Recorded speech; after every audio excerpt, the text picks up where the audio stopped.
اپنے آپ کو غلامی میں رکھیں، اپنے آپ کو غلامی میں رکھیں اور اپنے آپ کو غلام بنا کر آقا کے سپرد کریں۔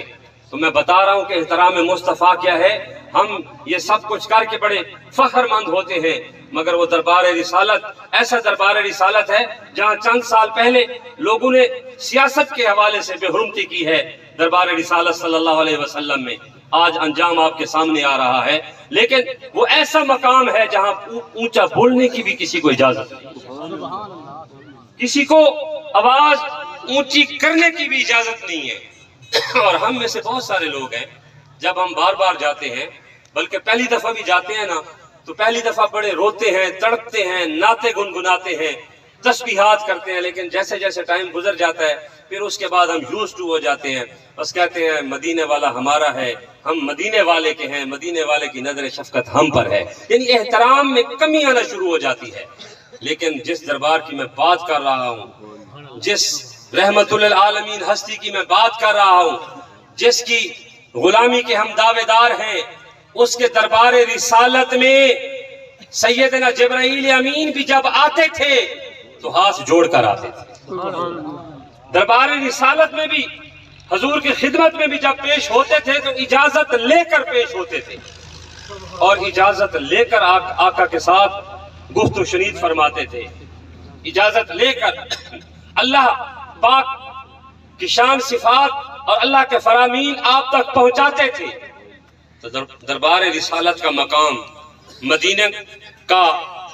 کی عظمت اور تقدس اور حرمت کا مقام احباب ذی وقار اگر کسی نے سمجھنا ہے تو یہ اس طرح سمجھے کہ وہ دیکھ لیں کہ ہماری عقیدت کا کیا عالم اور کیا مقام ہے اور جبرائیل امین کی عقیدت کا کیا مقام ہے۔ پھر ہمیں اپنے آپ کو اس سائٹ پر لے جانا چاہیے اور درستگی کرنی چاہیے۔ تو میں عرض کر رہا تھا، تو جبرائیل امین حضور کی خدمت میں جس طرح آپ بیٹھے ہیں، جس طرح کا خوبصورت ویسے موسم ہے، جب میں آیا تھا تو بڑی محبت کے ساتھ، جذبات کے ساتھ میں نے آپ کو پایا، لیکن اب میں دیکھ رہا ہوں کہ اب دھیمے دھیمے چونکہ لنگر کا انتظام بھی مکمل ہے، خیرات کا بھی بھرپور ہے، تمام حاجی صاحب کی طرف سے ہے، موسم بھی بڑا پیارا اور سہانا بنا ہوا ہے، تو ٹھنڈک جو ہے وہ آپ کی ہڈیوں میں بیٹھ گئی ہے، ذرا بالکل آپ دھیمے ہو گئے۔ تو آقا کی ذات پر ایک دفعہ درود شریف پڑھ لیں جذبات کے ساتھ، پھر اسی طرح اس محفل کو ہم اختتام کی طرف لے جائیں۔ میں زیادہ ٹائم نہیں لیتا، یہی بات میں کر رہا ہوں کہ میرے آقا کا سیدنا جبرائیل امین کے ساتھ کیا مکالمہ ہوا ہے، کیا آپ رحمت للعالمین ہے۔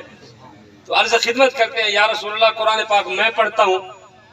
آپ کو میرے قرآن پر بلا شبہ رشک ہے، لیکن جب یا رسول اللہ آپ قرآن پڑھتے ہیں تو یا رسول اللہ بے انتہا لطف سے میں محظوظ ہوتا ہوں، اور خدا کی عظمت کی قسم صرف یہی نہیں مجھے اللہ نے مقام دیا کہ میں جبرائیل ہوں، یہی مقام نہیں دیا کہ میں قرآن کی آیات مقدس جناب والا الفاظ آپ کی خدمت میں لے کر آتا ہوں تو شاید میرے لیے کوئی بڑی بات ہے۔ یا رسول اللہ اس سے بیشتر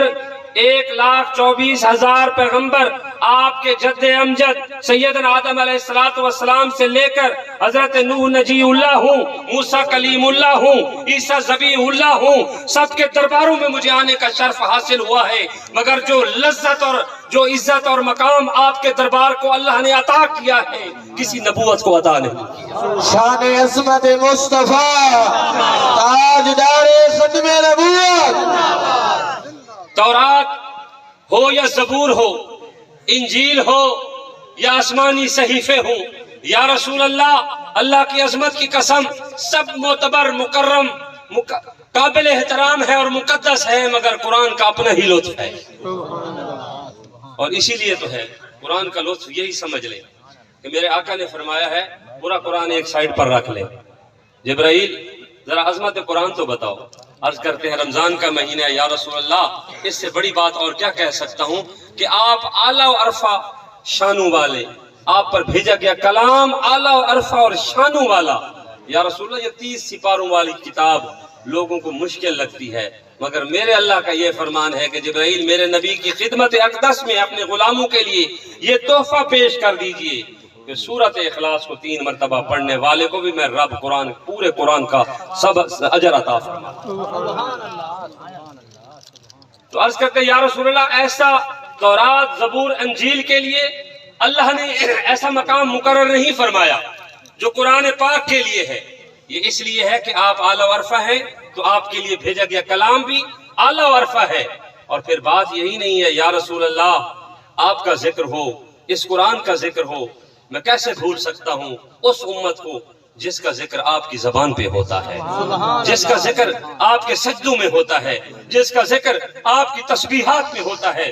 یا رسول اللہ میں تو عینی شاہد ہوں کہ آپ نے کون سا ایسا موقع ہے، کون سی ایسی گھڑی اور ساتھ ہے جس میں آپ نے امت کی ترجمانی کا حق ادا نہیں کیا، جس میں آپ نے امت کو یاد نہیں فرمایا، امت کی مغفرت کی، بخشش کی دعائیں نہیں مانگی. تو یا رسول اللہ آپ کی امت کی بھی بات ہو جائے. اور فرماتے ہیں یا رسول اللہ یہ اللہ نے تحفہ عطا فرمایا ہے کہ میرے نبی کے لیے اور اس کی امت کے لیے محض یہ سورۃ اخلاص کا تحفہ جبرائیل 3 دفعہ پڑھنے والے کو میں رب پورے قرآن کا اجر عطا فرماؤں. تو اس لیے احباب ذی وقار حضرت جلال الدین سیوطی علیہ الرحمہ سے منقول ہے،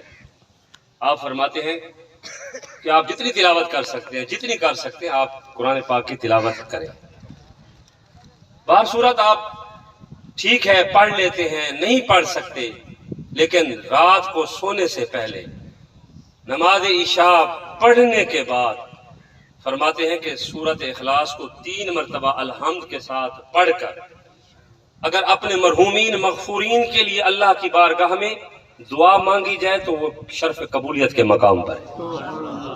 اور اس کے بعد کیوں نہ ہو شرف قبولیت، کیونکہ 3 دفعہ سورۃ اخلاص اور سورۃ فاتحہ کے ساتھ پڑھنے سے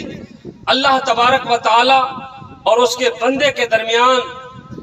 جو رکاوٹیں ہوتی ہیں سب حائل رکاوٹیں اللہ دور فرما دیتا ہے، اور درمیان سے اللہ فرشتوں کو حکم دیتا ہے کہ پوری رات سے طلوع صبح تک ان پر میرے فیوزات و برکات کو نچھاور کرتے رہو. اور حضرت جلال الدین سیوطی فرماتے ہیں کہ بندہ سویا ہوا ہوتا ہے، کیونکہ اس نے یہ کلام پڑھا ہوا ہوتا ہے، یہ صورتیں پڑھ کر وہ اپنی نیند میں مستیاں کر رہا ہوتا ہے، لیکن اللہ کے مقدس معظم فرشتے نہ صرف اس کی حفاظت کر رہے ہوتے ہیں بلکہ اس کی حفاظت کے ساتھ ساتھ اس کو سلام پیش کر رہے ہوتے ہیں کہ اے اللہ کے بندے تو اتنا خوش قسمت ہے، تو نے تو پورا قرآن پڑھ لیا ہے، تو پورا قرآن پڑھ کے سویا ہوا ہے. تو حضور آپ عظیم ہیں، یہ کتاب عظیم ہے، آپ رحمت للعالمین ہیں، امت کو سمجھنے کی ضرورت ہے، امت کو اللہ نے بہت اعلیٰ مقام عطا فرمایا ہے. مگر یا رسول اللہ آپ کی امت آپ کے میلاد منائے گی، مناتی ہے. یا رسول اللہ آپ کی امت آپ کا قرآن پڑھتی ہے، یہ قرآن ایسے ہی انشاءاللہ قیامت تک پڑھا جائے گا. آپ کی احادیث کا ذکر یا رسول اللہ، آپ کی سنتوں کا ذکر یا رسول اللہ ہوتا رہے گا. اور اگر کوئی مجھ سے پوچھے، چونکہ میں نے آپ کو دیکھا ہے، میں نے بارہا مرتبہ دیکھا ہے، میں نے آپ کو قریب سے دیکھا ہے یا رسول اللہ، میں نے آپ کو بشری تقاضوں میں دیکھا ہے، میں نے آپ کو نورانی انداز میں دیکھا ہے. کوئی مجھ سے پوچھے سیرت رسول کیا ہے، کوئی مجھ سے پوچھے سورت رسول کیا ہے، کوئی مجھ سے پوچھے اتباع رسول کیا ہے، کوئی مجھ سے پوچھے شریعت رسول کیا ہے، کوئی مجھ سے پوچھے کہ صادق و امین کیا ہے، کوئی مجھ سے پوچھے قاسم اون محمد کیا ہے، تو آپ فرماتے ہیں اے اہل امت میں فرشتوں کا سردار، میں آپ کو بتاتا ہوں کہ تمام نبیوں کے دربار پر مجھے جانے کا اتفاق نہیں، اعزاز ہوا ہے اعلیٰ عرفہ صحیفے کتابوں اور کلاموں کے ساتھ اللہ کے پیغمبروں کے درباروں میں جاتا رہا ہوں. خدا کی قسم تمام نبیوں کے دربار اعلیٰ، تمام نبی اعلیٰ، مگر اللہ کی عظمت کی قسم ہے جو نورانیت میں نے اللہ کے عرش پر دیکھی ہے، جو نور میں نے اللہ کے ایوانوں میں دیکھا ہے، اے محمد کے غلاموں وہی خوبصورتی وہی روحانیت میں نے نام محمد میں اور چہرہ محمد میں دیکھا ہے. سیدی مرشدی